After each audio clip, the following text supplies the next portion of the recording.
और अब थोड़ी देर में हम कोशिश कर रहे हैं कि डिप्टी कमिश्नर ज़िला वस्ती ताहा सलीम साहब से भी हमारा राब्ता हो जाए ताकि हम उनसे जान सकें कि ज़िले इंतज़ामिया ने इस पर क्यों नहीं तवज्जो दी और ये अंधोनाक हादसा होने के बाद ही क्यों ब्यूरोक्रेसी सरगर्म होती है। और उस जगह का जहाँ पर यह हादसा हुआ वहाँ पर कमिश्नर कराची जनाब इकबाल मेमन साहब भी वहाँ पहुँचे। उन्होंने भी आज वहाँ का दौरा किया है DC के हमरा और इस वाक़े पर भी अफसोस का इजहार किया है। तो जैसे हमें डिप्टी कमिश्नर सेंट्रल ताहा सलीम ज्वाइन करते हैं, हम उनसे भी बात करते हैं। हमें ज्वाइन कर लिया है डिप्टी कमिश्नर सेंट्रल जनाब ताहा सलीम साहब ने। अस्सलाम वालेकुम ताहा साहब। जी वालेकुम अस्सलाम।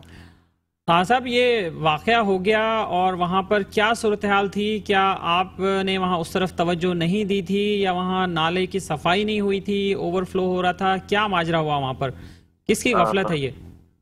बहुत बहुत शुक्रिया कि आपने मौका दिया। और जिस तरीके से आप लोग उदास हैं और आप लोग के दिल हैं उसी तरीके से हमारे भी दिल हैं, क्योंकि हम भी इसी शहर से हैं और हमारे भी अपने बच्चे हैं और सारी चीज़ें हैं। और बिल्कुल ये जब खबर मिली उस वक्त बिल्कुल नागन पे ही था और फौरन हमारी टीमें वहाँ पहुँची और वहाँ पे ये एक जिनके अंदर साहब हस्बैंड वाइफ और उनके 2 बच्चे थे जो नाले में गिरे थे, जिनमें से 2 रेस्क्यू हुए थे और उनकी वाइफ और अनफॉर्चुनेटली एक बच्चा जो 2 महीने का था वो नाले के अंदर गिर गए थे और वो उनको हम सेव नहीं कर पाए अनफॉर्चुनेटली, और बाकी सेव हो गए थे। और उसके बाद हमने कोशिश जारी रखी काफ़ी हद तक और आज भी ऑपरेशन चलता रहा जिसमें नेवी इन्वॉल्व थी, FWO इन्वॉल्व था, हमारे इदारे KMC, DMC, कमला, रेस्क्यू, ये सारे काम करते रहे। And then we try to get the body as well. और कल जो उनकी वाइफ की बॉडी हमें मिल गई थी, लेकिन आज अभी तक हमें उनके बेटे की बॉडी नहीं मिली है और उसके लिए भी हम तलाश अभी भी जारी रखे हुए हैं, हमने रोका नहीं है। तो यही मामला है। वहाँ पे आप देखें कि वो जो नाला है उसका सारा पानी पहाड़ियों का आता है और एक जगह जाके जमा होता है और ये अभी का मसला नहीं है, पिछले 8-10 साल का मसला है, जिसके अंदर हमने अभी एक प्रोजेक्ट के थ्रू इसकी रिवाइवल और इसका अंडर कंस्ट्रक्शन चल रहा है, जिसके अंदर इसको डिवाइड किया गया। एक तरफ ये जाएगा कलमदरिया की तरफ और दूसरी तरफ जाएगा ये सफी हसन की तरफ। तो इस बार हमें पानी ओवरफ्लो का कोई इशू नहीं आया। इशू सिर्फ ये आया कि वो लोग नए थे और उनको शायद अंदाजा भी नहीं था वहाँ पे, हालांकि वो बाढ़ लगी हुई थी जो कि पानी के आने की वजह से शायद या तो उनको दिखी नहीं, तो वो उस तरफ फुटपाथ की तरफ गए जहाँ पे रोड से हटके, और अनफॉर्चुनेटली इंसिडेंट हुआ जिसका हम सबको बड़ा अफसोस है। वहाँ पे हमने पूरी कोशिश की जिस तरीके से चीजें उनको बचा लिया जाए, लेकिन तो ताहा साहब ये बताइए कि अब आपने इससे क्या सबक सीखा है और क्या ऐसे इंतजाम किए हैं कि नेक्स्ट टाइम खुदा न खासा ऐसा कोई मजीद वाकया ना हो, किसी बेगुनाह की मजीद जान ना जाए? बिल्कुल आपकी बात है और हर तरह से वो काम करना चाहिए कि चीजें ये अगर कोई है तो दोबारा वाकया रिपीट ना हो।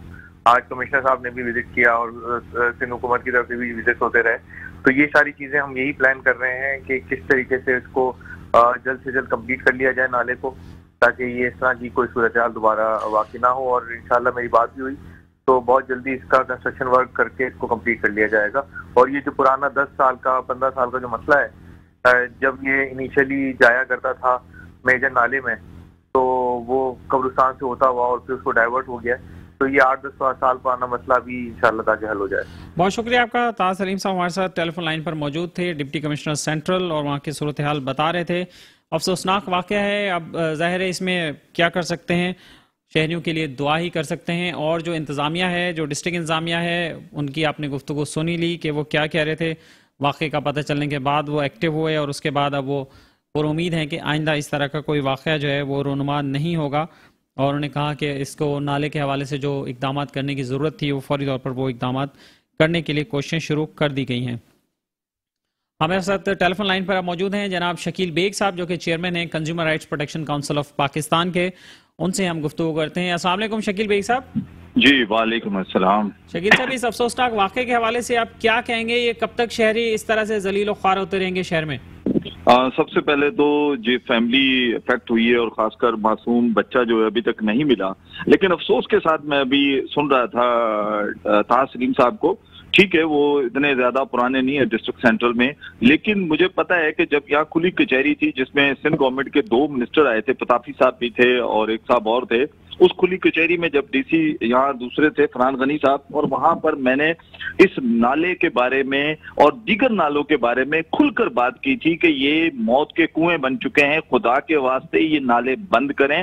हाँ, मैं मानता हूं कि डिस्ट्रिक्ट सेंट्रल में कुछ अरसे से काम हो रहा है, कुछ चीजें बन रही हैं, लेकिन ये जो नाला था इसको भी बताया था मैंने बाकायदा। जब पहले भी इससे पहले किया था तो जाम खान शोरो उस टाइम मिनिस्टर होते थे, उन्होंने भी यहाँ विजिट किया था, उस वक्त भी एक इंसिडेंट हुआ था। और यहाँ मैं आपको बताऊं कि आपको याद होगा इतना बड़ा वाकया हो चुका है कि पूरी गाड़ी नाले के अंदर गई थी, बफर जोन के नाले में, जिसमें मियाँ बीवी और एक बच्चा, वो बंदा आदमी आज तक उसकी डेथ बॉडी नहीं मिली है, जबकि खातून और बच्चा मिला था। तो कहने का मकसद है कि सबक तब भी हमने नहीं सीखा, यानी कि इतना बड़ा इंसिडेंट, वो क़यामत सुगरा होती है उस घर में जहां पर ये वाकया होता है।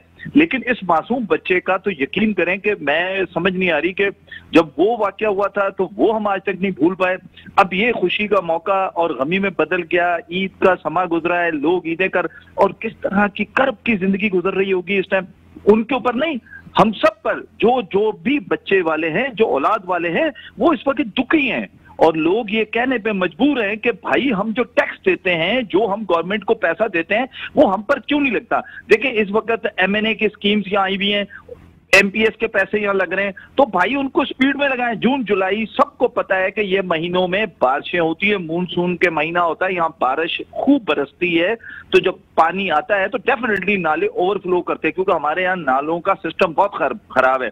अब सकी हसन कब्रिस्तान के बिल्कुल सामने अगर मैं बात करूं, जहां कलंदरिया चौक की अभी ताज सलीम साहब आपसे बात कर रहे थे, उसमें आप देखें कब्जा करके लोगों ने जगह कर दी। भाई कटिंग करें, जब आप सड़क इकरा यूनिवर्सिटी की तरफ जाने के लिए ताज सलीम साहब ने बेहतरीन तरीके से कटिंग की और रोड को खुला कर दिया, तो उस नाले को भी खोला करें, ताकि वो नाला खुला होगा तो पानी वहां से निकलेगा। वो पानी क्या होता है, पूरी सड़क जो है अभी भी जाकर देखें वो डूबी हुई होती है उस तरफ की। और दूसरा ये है कि जो ये जहां ये वाकया हुआ है, आप नाले के अभी भी जाएं, मैं आपको अभी कहता हूं कि आप कैमरा लेके जाएं, अभी जाकर देखें, ये सब कुछ है। भाई आप टेम्परेरी तौर पर वहां सिर्फ बाढ़ ना लगाएं, बल्कि फौरी तौर पर वो जो सीमेंट्स की ब्रिक्स आती हैं वो उधर लगा दें, ताकि कम से कम लोग दूर से चलें, क्योंकि जब पानी ओवरफ्लो करता है तो वो नजर नहीं आता, सड़क छुप जाती है गटरों में लोगों की। कल मैं खुद जब निकला हुआ था, मैंने खुद देखा टी ब्लॉक पे जो नाला है वो तो नजर ही नहीं आ रहा था, क्योंकि वो नाले की जो साथ में दीवार बनी हुई है वो पूरी टूट चुकी है, डैमेज हो चुकी है, क्योंकि सड़क बन रही है, उसकी वजह से सारा काम डिस्टर्ब है।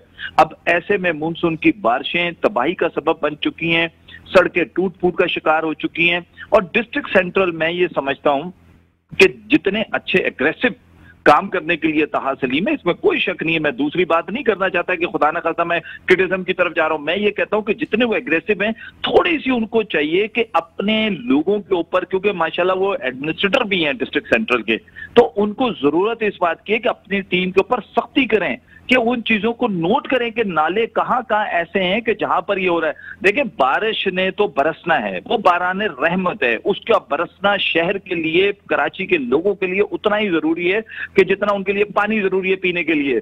तो अगर इस छोटी छोटी चीजों को ठीक कर लिया जाता तो मैं समझता हूं ये जो आज इतना बड़ा हादसा हुआ है जिसमें दिल दुखी है इस वक्त, वो ना होता, और शायद आज हम दुख ना कर रहे होते।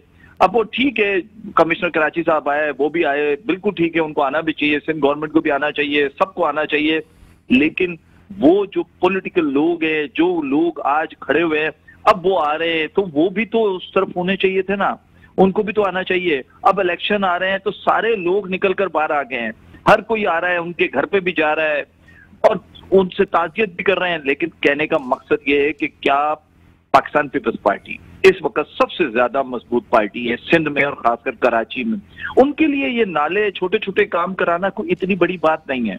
उनकी जो तंजीम है वो निचली सतह पर थी, उनको चाहिए था कम से कम वही इस चीज की आगाही देते, यही कम से कम अपने बड़े लोगों को बताते।